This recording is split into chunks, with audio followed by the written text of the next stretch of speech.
نجاران تاثیرگذار، قسمت ششم. وارتون اشرک.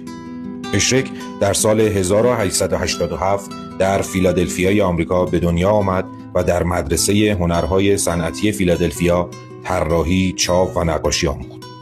علاقه‌اش به کار با چوب در سال 1920 با کنده‌کاری‌های طرح‌های ساده روی قاب تابلوهای نقاشی‌اش شروع و خیلی زود تبدیل به هویت اصلی و مسیری جدید برایش شد که به مجسمه سازی و پس از آن مبلمان ختم شد. نگاه وارتون به مبل یک محصول کاربردی و صنعتی نبود. او مبلمانی می‌ساخت که فقط مبل نبود، مجسمه بود، تلفیقی بود از هنر نجاری و مجسمه سازی.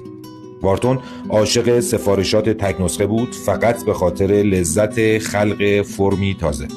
او در سال 1940 اتاق کاملی از آثار و مبلمانش را در نمایشگاه جهانی نیویورک ارائه کرد و در طول عمر خود جوایز ارزشمندی را به واسطه هنر و فعالیت‌هایش من جمله مدال طلای انجمن معماری نیویورک دریافت کرد.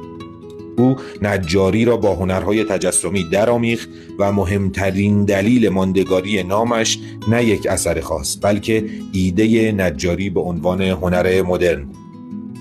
و اما وارتون اشرک در سال 1970 در سن 83 سالگی در استدیوی شخصی خود درگذشت و میراث او با عنوان موزه وارتون اشرک در همان استدیوی شخصی میزبان علاقه‌مندان اوست.